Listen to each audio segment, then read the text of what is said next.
So, hello, Yoga 108 followers. I'm so glad you're here today. I'm really excited to be sitting down with my friend and colleague, Anne Ondrey. Anne is one of the people so near and dear to my heart. I'm such a student at heart that I love being with her because she is such a teacher at heart.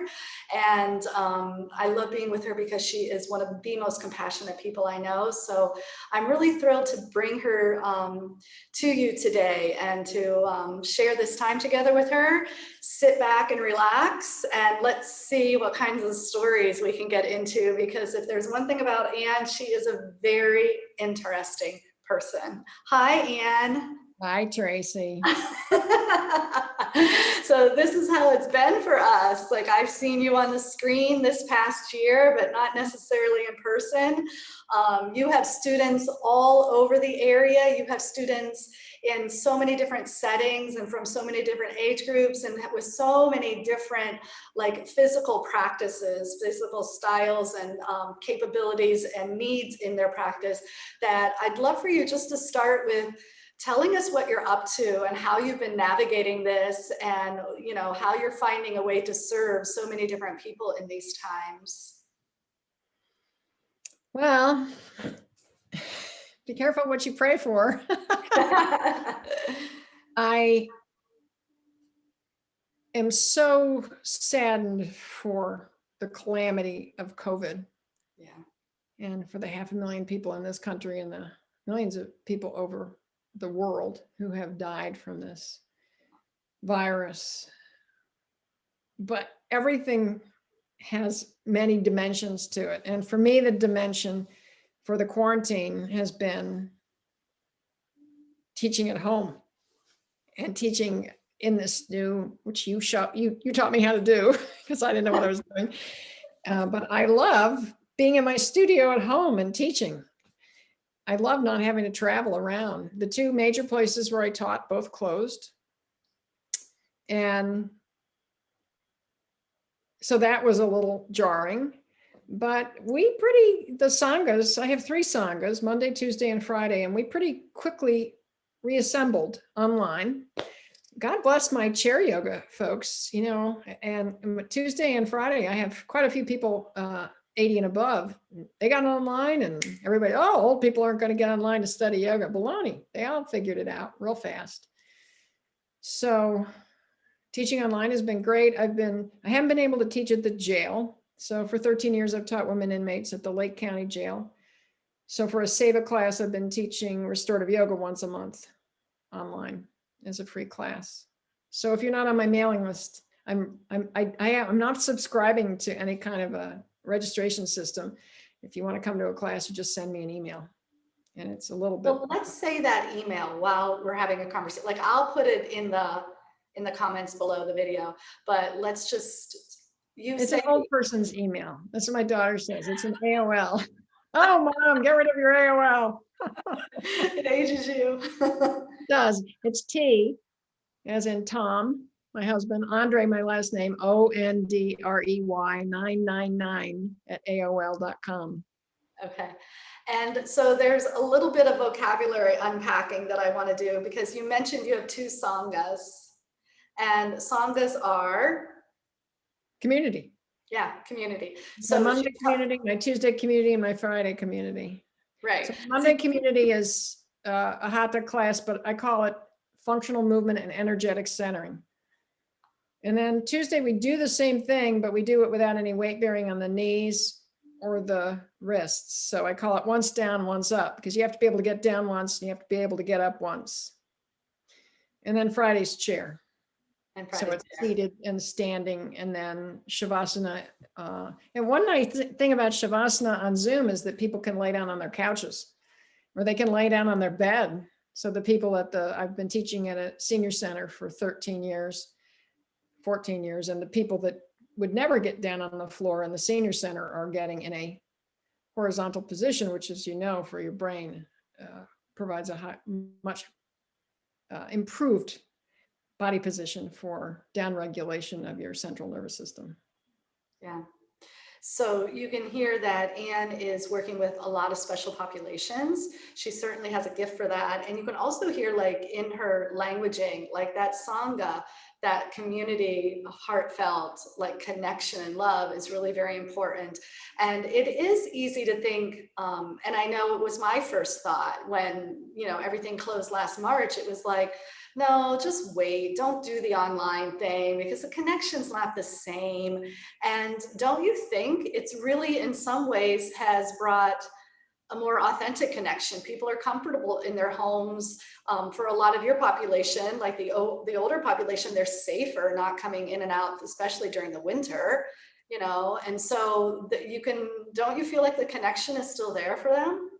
Well, the thing about studying online too is you can study with so many people. And I have wanted forever to study with Bonnie Bainbridge Cohen. And if you don't know Bonnie Bainbridge Cohen, you need to know Bonnie Bainbridge Cohen. She's 79 and she is the queen of body mind centering. That's her school. And she's in California. And so it's the plane trip and the class was long and it was expensive. And I had it on my list, but it's like, when am I ever going to get to California? Bonnie Bainbridge Cohen now teaches online and you can take a class with her. And it's amazing because she has people from all over the world. Yeah. You see people in the chat, they're in Turkey and Switzerland and Chile. And I mean, not just domestic United States and Canada and Mexico. I mean, they're all over the world.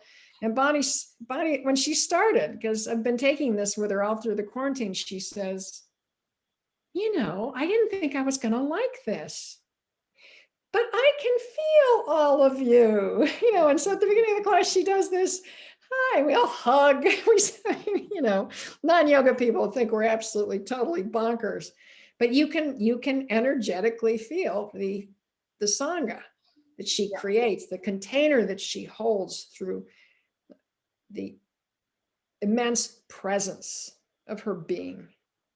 Teaching isn't about what you teach people. It's about your presence. Yeah, and that presence, I find, has a capacity to transmit.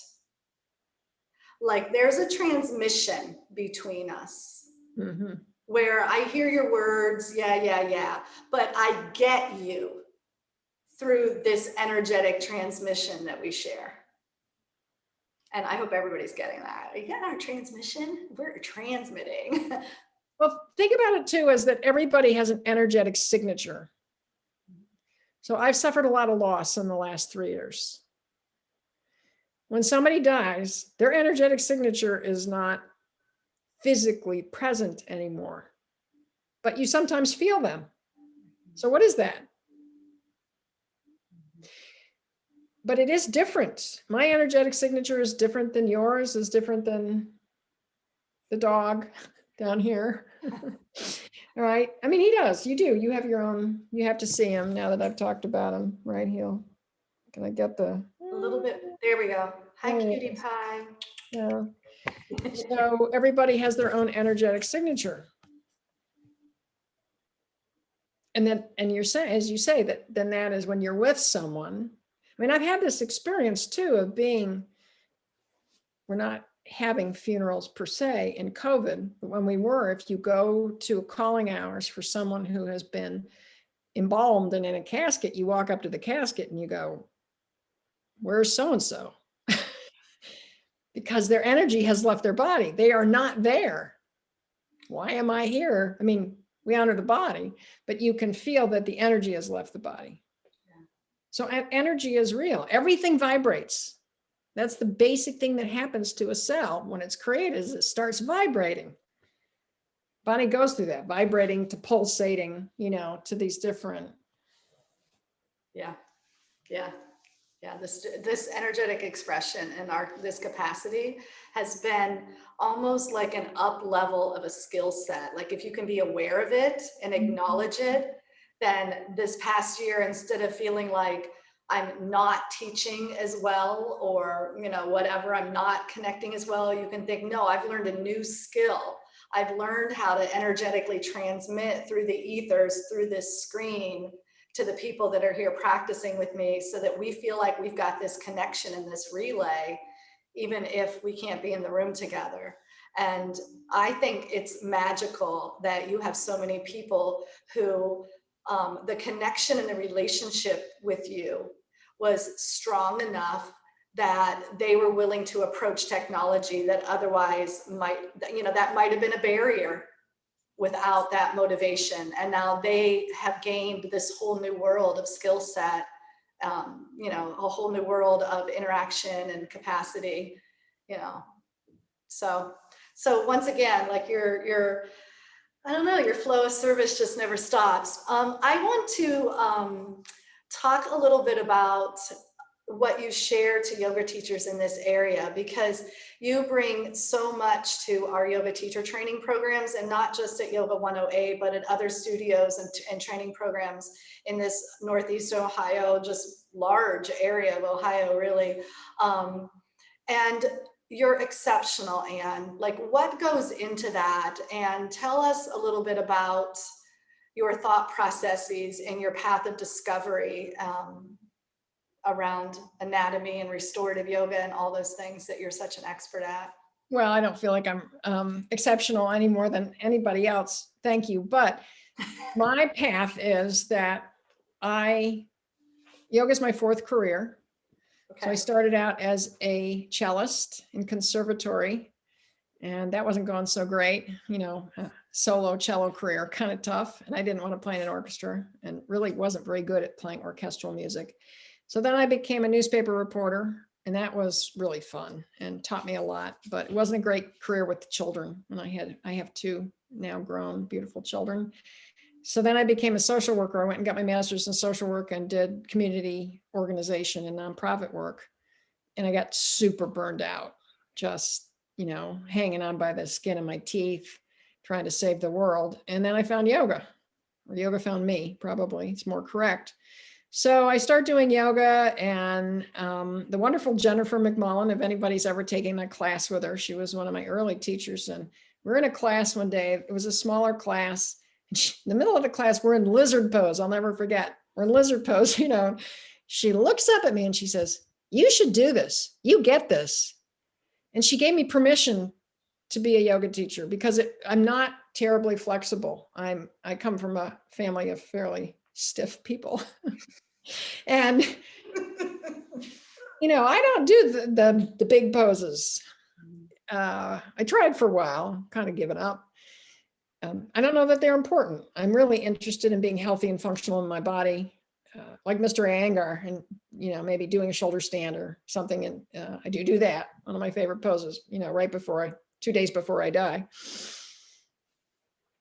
So I take yoga teacher training. And when I got out of school, everybody was starting studios, and there weren't as many teachers. I was teaching like 14 classes right out a week out of the gate.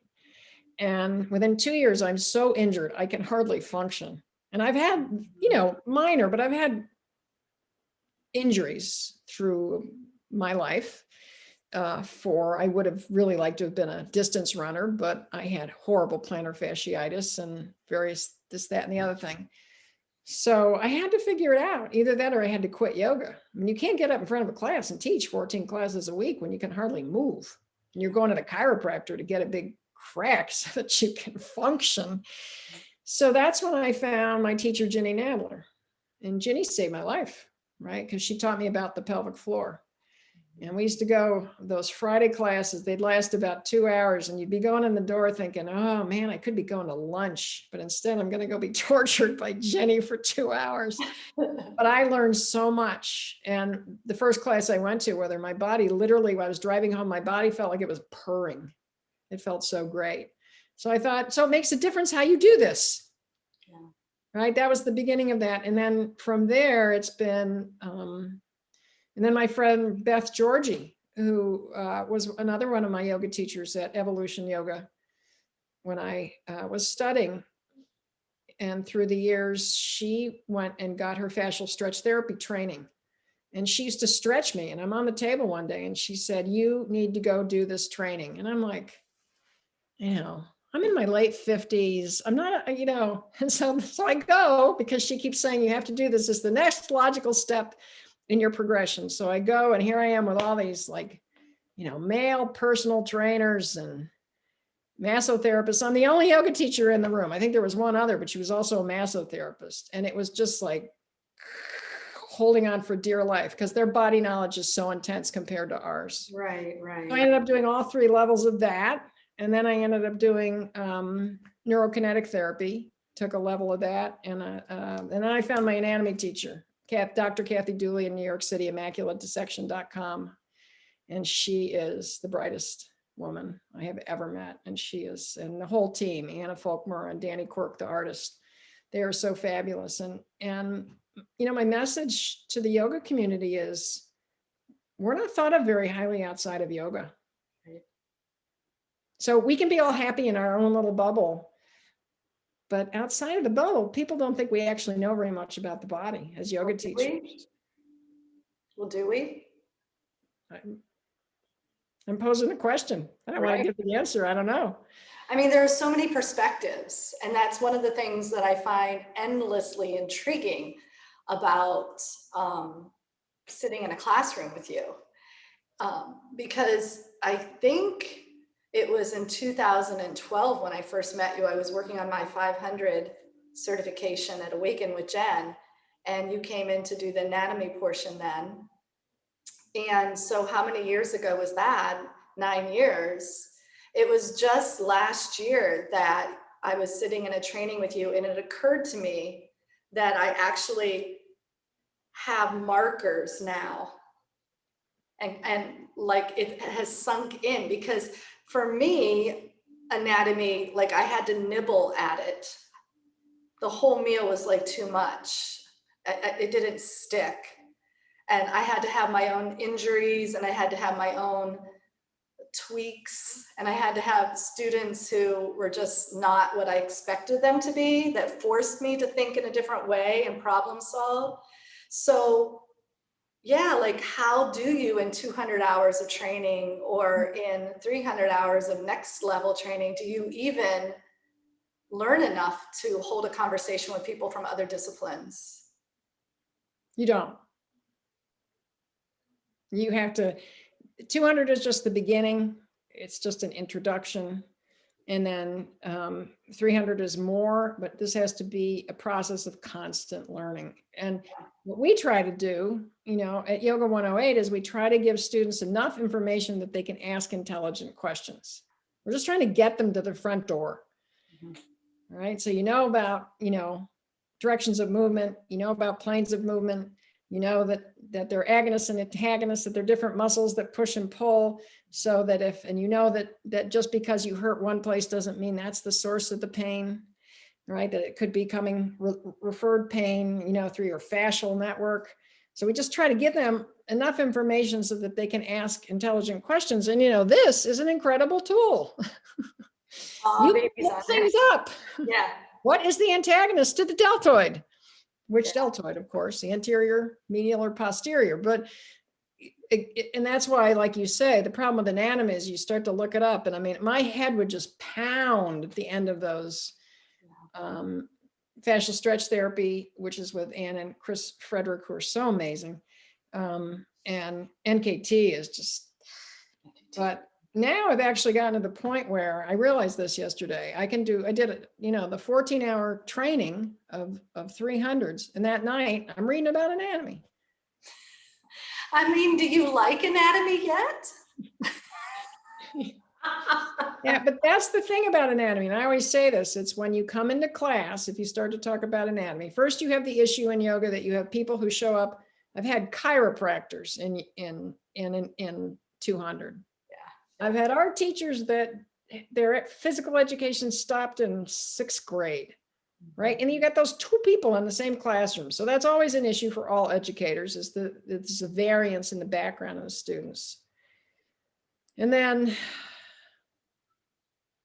what's the other issue? The other issue is that you can only take in, at the end of the day, everybody feels so overwhelmed. You can only take in so much information. So it's like you say, and really want to give you credit, because I don't know anybody else who's ever done this in any place I've ever trained, is that you keep coming and you keep coming when I teach anatomy. And every year I can see it in your eyes, you're getting more, you're getting more, you're getting more, right? Because that's what you need with this.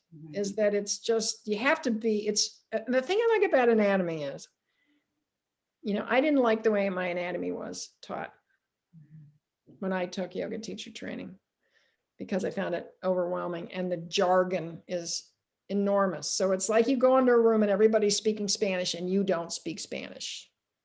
That's anatomy. And when you get to know words are really big. It's what? The words are really big. And it's like, who can remember, And it's it starts to be a badge of honor, and you start talking in that language, the anterior deltoid and the posterior scalene and, the longissimus and the intercostals, and you just start going, yay, I understand all this. But how do you break it down into those little pieces in a way that will be really helpful so that you can help people not teach poses? Right. And you can help people not repeat cues that they've heard in a game of telephone, where the cues may not be accurate. Those of you that have studied with me, if you're in 108, my least favorite cues, other than go deeper, which means nothing to me, other than possibly exceed your range of motion, is that this is not extend your shoulders. This is shoulder flexion. And when you're here, you do not pull your shoulders down your back. That is contrary to the actual anatomical function of your shoulders when your arms are elevated over your head. But that's one of those cues, like release your glutes and bridge, which someone started saying. And so then the next person said it, and people keep saying it. But if you don't have any anatomical knowledge, you're working from cues that and poses that Well, I think you said it well when you were like, we want people to get like the patterns and the concepts from which they can then think, does that make sense? Yeah. And then feel in their body. Like everything you do, Anne, is very experiential. Like feel it in your body. No, get up off your mat, try it out, feel it. Does it work? Like the one problem with teaching on Zoom and teacher training. So I have to look around and go, are you trying this? Right. Don't sit there. Get out of your chair. Try this. Feel it. Yeah. No, it is. If our yoga is disembodied, if we're going through the motions, and particularly this is a risk if we're going quickly, because as Dr. Perry Nicholson says, stop chasing pain. If you don't follow his site, you must, because he's so brilliant. He says speed hides need. So if you go fast, you may not really know what's going on underneath. It's a metaphor for life, of course. We go so fast. And that's another thing that the quarantine did for me. Once again, I thought I really had moderated my life, and I wasn't. I was so tired. I realized about 5 days into the quarantine, I could hardly hold my head up. And I would have just kept stomping my way through and probably getting sick. I love everything I do, so it wasn't. Sometimes you have to not do something you like because you're too tired to do it. Yeah, I feel the same way. And I was just remembering this idea that if I'm in the present moment and I'm in a place of joy with what I'm doing, like there's something that's nourishing within that. There's something that's within the energetic flow of that. And it holds water for a while, but it can't be, you still need rest. You still need rest. So I fool myself, and I found myself thinking about it the other day, like, look at me. And I'm like, you still need rest. Yeah. And one of the things that I found that really surprised me when quarantine started is that I was having abdominal pain again, which I had in 2013, and I lost a lot of weight and was quite ill and developed a low white blood cell count, which has never really left me completely. And I realized that to keep myself going, I was eating a lot of chocolate. Mm-hmm. And I've taken all the chocolate out of for me, I'm not suggesting anybody else do this, but it gives me a more accurate read. Now I can't do any, and I like caffeine. I don't have anything against caffeine, but it doesn't like me anymore. Right. And I get a more accurate read of where I am, that I'm not getting that false sense of, yeah. Mm-hmm.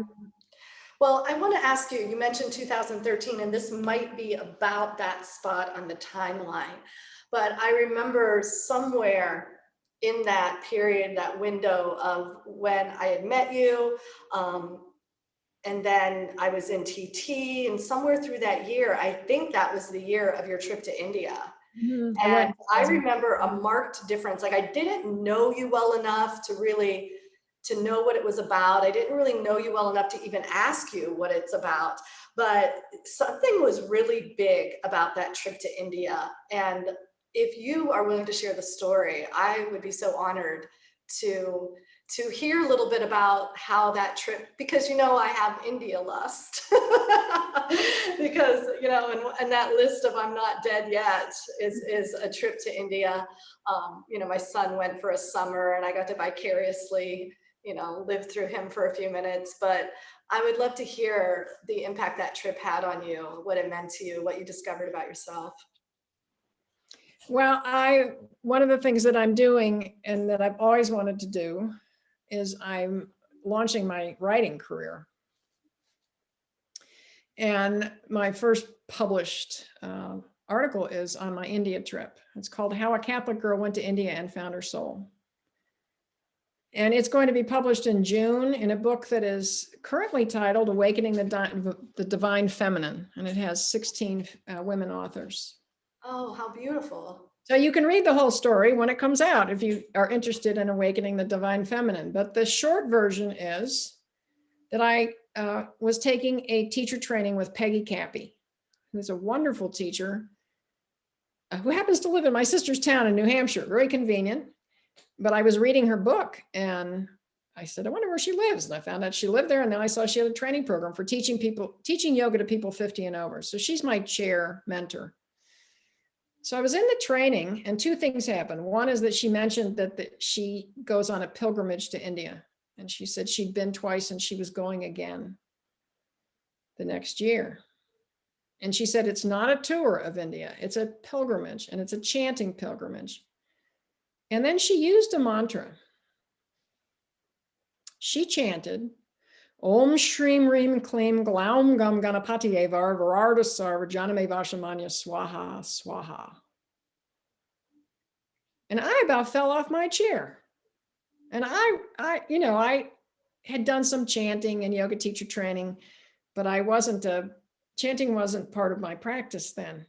And I felt it's like when a big rig Jake breaks, gong, gong. I felt this in my body. I felt a shift in my body. And I thought, and I wasn't the only one. And we said, can you write that down for us? So I took that mantra home from that training. I had written down the information on the pilgrimage. And I thought, I'll never do that. But I learned that mantra. I learned it and I learned it and I learned it. It took me a long time to learn that mantra. And I think that mantra, then I'd sit down in meditation and I'd hear, what about that trip to India? What about that trip to India? And I was like, would you shut up about the trip to India? So finally I looked it up and it was manageable. And so I said to my husband, what do you think about this trip? Thinking that'd be the end of it. He'd say, forget it. He said, I think you should go. I'm like, what? You think That's I should what you get when you chant to Ganesha. Actually, Anne, you taught that in the TT, and I took it home and I chanted it for quite a while. Did you? Yeah, it's a beautiful mantra. It is, and it's was shared with Peggy by a group of yoginis in India who are the only yoginis. So those are in India, if you're a yogi, you're a man. If you're a woman, you're a yogini. We sort of, just say we're all yogis in the United States. And these yoginis are the only women in India who have permission to do the Homa ceremony, the Homa puja. Puja is a ceremony for a ritual worship. And so we went to see them and we sat through their 5-hour Homa ceremony. They gave us a break because we were Westerners. We got to leave and have lunch and come back. But I think that transmission, as you're talking about transmission from those yoginis to Peggy to me, got me to India. Without a doubt. Mantras are very powerful. So I went to India with Russell Paul. I think I actually have the book right here because I was working on the article. So this is The Yoga of Sound by Russell Paul. And this is very detailed if you want to know about mantra. And if you hear Russell chant, and particularly when he chants from the Rig Veda, which is the oldest, pretty much the oldest text, you just shift into a different dimension completely. And he studied Sanskrit in Trichy. The city is in Tamil Nadu, which is in southeast India. It's not that far really from, what's the other country down there? Sri Lanka, right? It's that far east and that far south. And Tamil Nadu is where all the ancient temples are. So the people from the north come to the south, usually in January and February, to make their ritual pilgrimage to the temples. And Trichy is one of the, it's Trichalapaloopi, right? And it's a long name, but everybody just calls it Trichy. But Trichy is the city that's closest to the ashram.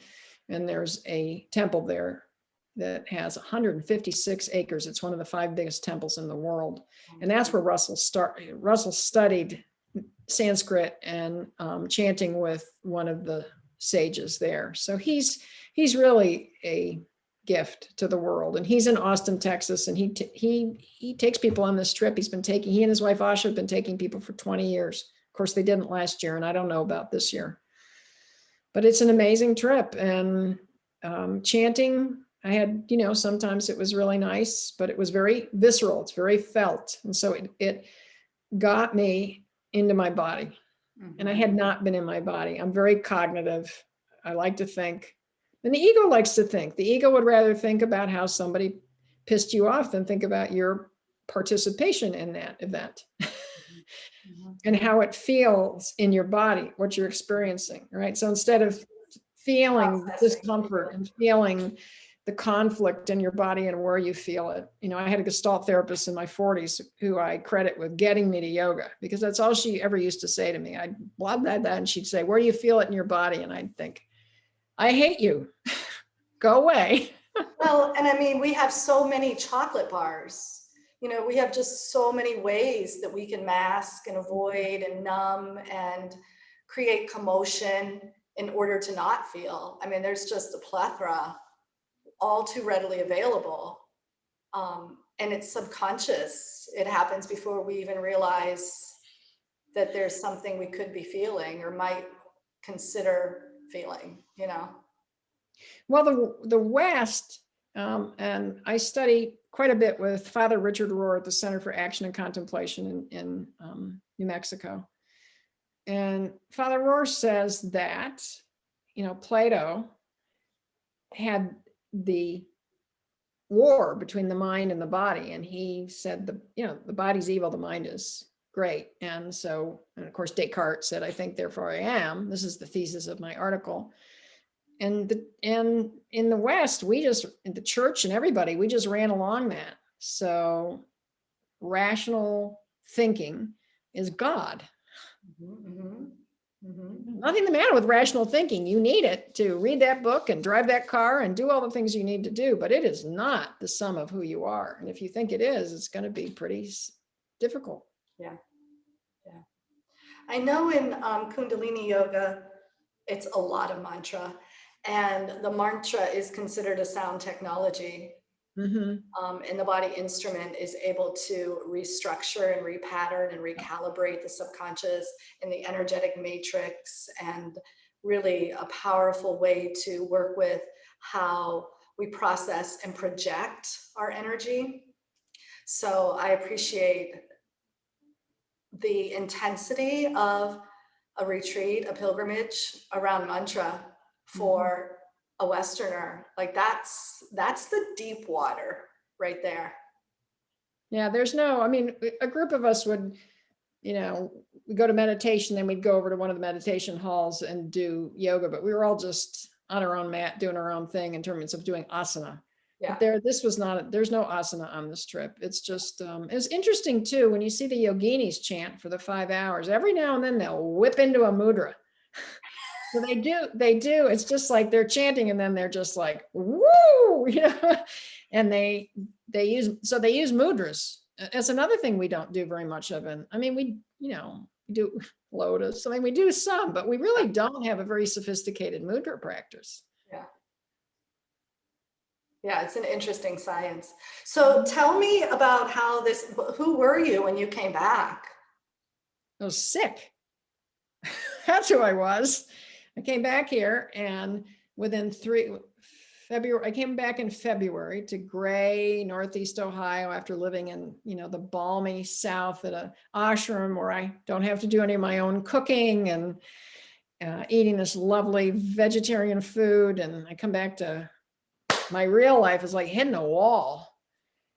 And by June, I was pretty sick.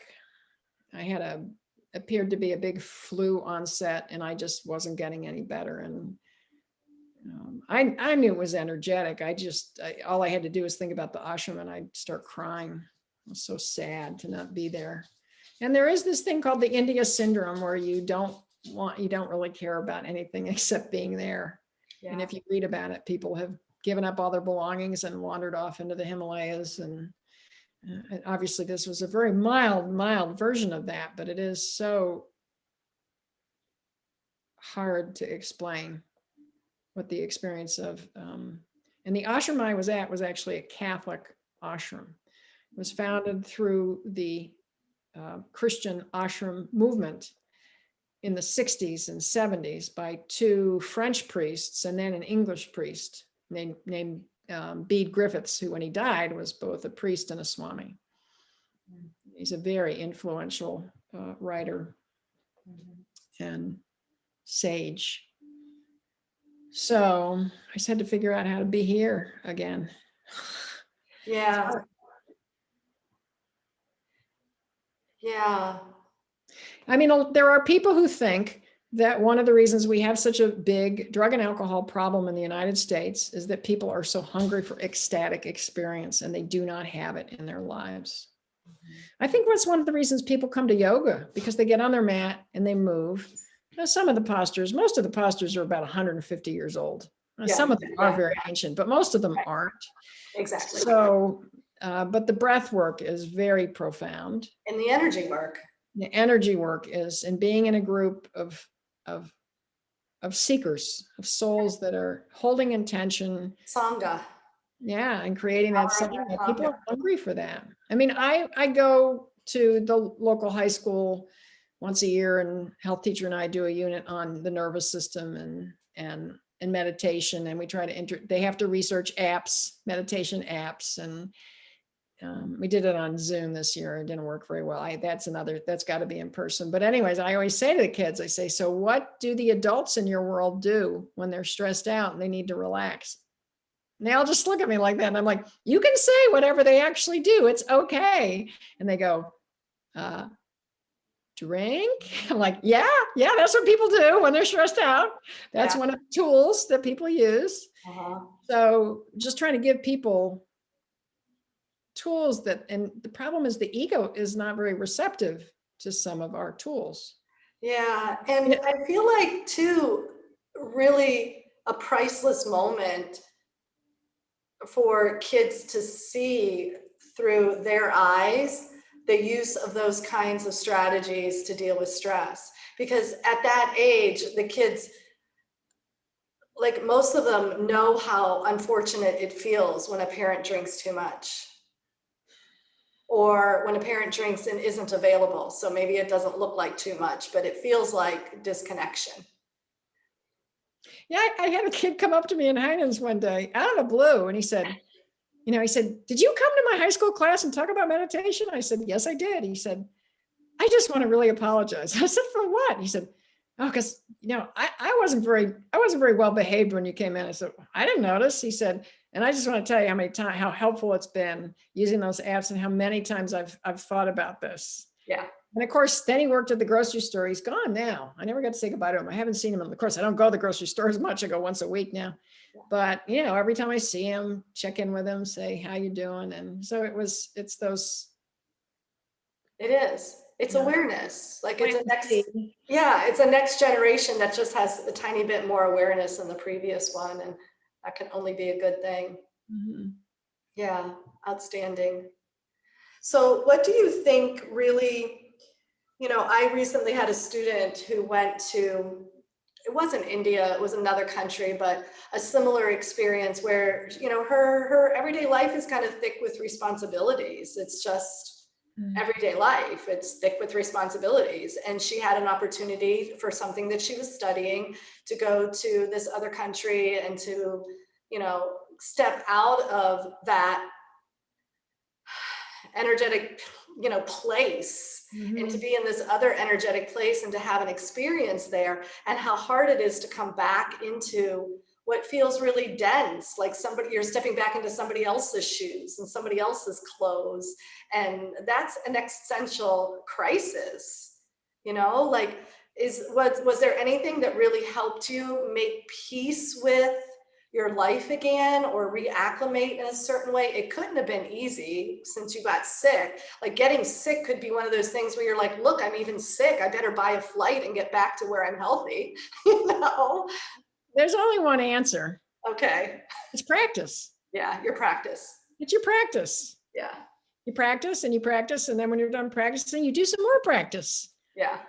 It's the only answer. I mean, that was the thing about India that I realized, is that we were chanting upwards of 3 hours a day. Yeah. And on some days we were chanting 5 or 6, depending on what we were doing. And then organizing your life in a way that supports your practice. Yeah. You really have to put in the time. And the problem is I think, I don't want to say this in a way that people feel badly, because you should never, should is such a challenging word, but feeling badly about not practicing makes you not practice more. Right. So that's not helpful. We practice because we practice out of a place of pure devotion, because we cannot wait to get to the mat or to the meditation cushion, because it is so life affirming, and because that is who we are. Yeah. Yeah. Right. And once you've like developed that relationship with yourself through the practice, like, it lives there and you wouldn't miss it. Like, I know one time my husband made a comment about like it being, I'm chanting this or that and it being noisy and sounding like, and I'm like, who cares? Because that is so soul critical. Yeah. And it's soul critical to me in that moment. It's soul critical to me after that moment, but it's soul critical to him too, because the more I can be soul satisfied, the better servant I can be to the rest of my life. And so I was like, you should maybe thank me for chanting, because that practice lets me be my best to you. Mm-hmm. And it also, I feel like a lot of it is like energy frequency. Like when you're in the household and you're bringing in the current and the frequency, and like when you do Reiki, like it's healing to everyone in the house. It's no surprise to me that your dog wants to like stick around kind of close to you. You're good vibe, He's like, well, yeah, and you feed him, so that helps. But that helps. Yeah, yeah. Yeah. You give him Reiki yesterday, though. He was having a tough day. Was he? Mm-hmm. Yeah, he can feel the difference. He knows. Don't get excited. We're not doing it. Don't look at him, man. Don't look at him. But yeah. I think what you're saying too is for the people listening, is to remember that when you are following your practice, that there will be resistance to that. And because we're used to the people in our lives being a certain way, so that when we change, it can be disconcerting for the people around us. We don't want to be disconcerting, but we also want to be true to ourselves. Yeah. Because if we're true to ourselves, just like you said, then it gives them a better opportunity to be true to themselves. We're not doing anybody any favors by accommodating them in a way that makes our light dimmer. And a part of that resistance that my husband was feeling, like I was encountering, I don't want him to think I'm weird. Like you have to commit to it long enough to get through your own resistance. And then you start to feel the jewel of why you're doing it. Mm-hmm. But it's hard to get there because it takes a certain amount of discipline to even get to that point where you can appreciate the practice. So there's definitely it's a challenging way to go. So it's trying to think of ways to make it less challenging. So, do you brush your teeth in the morning? Do you forget to brush your teeth? So maybe you spend 3 minutes before or after you brush your teeth, breathing, chanting. So we have this all or nothing thinking, like, oh, I have to do all this. No, right? It's the little incremental pieces. Or so you walk the dog and you chant when you walk the dog. I'm out there. We live in the woods. I'm over there on the hill, praying to the bear, praying to spirit, praying to this, praying to the trees. Right. So, I mean, and you just work these things into your day. So it's not, well, I'm going to start that one of these days, or no. You go to bed, you lay in bed, you chant as you're falling asleep, and as you go to sleep, you lead yourself, you invite spirit to be with you when you sleep. A lot can happen when you sleep. Ask Neil Spatura, the dream master, the shaman in Cleveland Heights who teaches dream work. So if you open up that space to your unconscious. Yeah. I keep a notebook by my bed. I get a lot of ideas. Yeah, it's this idea that, life is sacred. Every moment of life is sacred. Yeah. Every moment of life is our practice. Yeah. Every moment. You have to do all this special stuff. I mean, it'd be great if you can take a retreat. It's great if you can do things to target it. But the practice is in the parenting. The practice is in the cooking. The practice is in the shopping. The practice is in the cleaning of the house. Like the practice is in every gritty little moment. And sometimes those gritty little moments are really, I went to have my second vaccine last Tuesday, and they put you in a room where you have to wait 15 minutes before you can leave to make sure you're okay to go. And somebody starts, I'm so sick of wearing my mask. And then this other person, I just got up. I didn't care how long I'd been there. I got up and I left and I walked down. I'm thinking, that ignorant. It's like Saturday Night Live. Jane, you ignorant slut. And then I get in the car and I'm thinking, oh, I'm so pathetic. Like I do all this practice and I can't even have any compassion for this woman who's having a hard time, right? I just want to cut her head off. So it's always refreshing to know. And ordinary moments. Yeah. Yeah, lots of ordinary moments. It's hard. It's hard to be patient. It's hard to be truly compassionate. And that is one of the things about the quarantine that's a little worrisome, is that you can create your own, little nest, and hopefully we will be able to get out of our little nest and get back out into the, you can hit the leave button. It's down here. Right? You can actually leave the meeting. Yeah, you can just leave. Just say goodbye. You can turn your camera off and walk out of the room and do something else. Yeah. Yeah, harder to do in the 3D when we're all together. Well, I'm looking forward to those days anyway, because I would love to sit and share a bowl of pho with you. That's what I'm thinking. I miss the food. Yeah. I know we like to stop at that. I think it might be called a bowl of pho. The restaurant that's up on Chagrin there, it's called something like that. It's a good place. You might see Anne and I there. But yeah, I feel like it's been good. Thank you. I feel like it's been really good to sit and talk to you and to hear just your voice and your story, and to feel your vibe, and to know that we're all still here, and we're looking forward to coming back out and interacting really soon with each other. We are, and I can't tell you how much I appreciate all your support through the years and being able to interact with your students in your school, which is such a profoundly wonderful offering in our Northeast Ohio area. You are such a tremendous guide for students to hold space for them on their journey. And I'm very honored to be a part of this. Well, thank you. It's a beautiful blessing you just gave me. And I feel like you were such a teacher to me. So mutual. I can't imagine when I was teaching that. That's when you said 2012. I'm like, oh my God, what was I teaching? Oh no, it just all evolves. If it didn't evolve, we'd be in trouble. Yeah. So yeah. It does. And the thing is that I do think this is so important. It's really important to try to go to a lot of different classes too. And And if there's something that you don't like about the class, find what you do like about the class, because every class has something to offer you. Doesn't matter who teaches it, doesn't matter where it is or when it is. And When we get together as a group to practice yoga, there is something to be had there. And like, I know even as if I'm going into tomorrow to teach a power yoga class and I go to your chair yoga today, you will say something, I will experience something, I will feel something in that chair yoga that will be very relevant in my power yoga class tomorrow. So like, that's the kind of master thinking that I really enjoy sharing with you, you know, and sharing with other people when Anne and I get together and when we interact with students, like through my community. Yeah.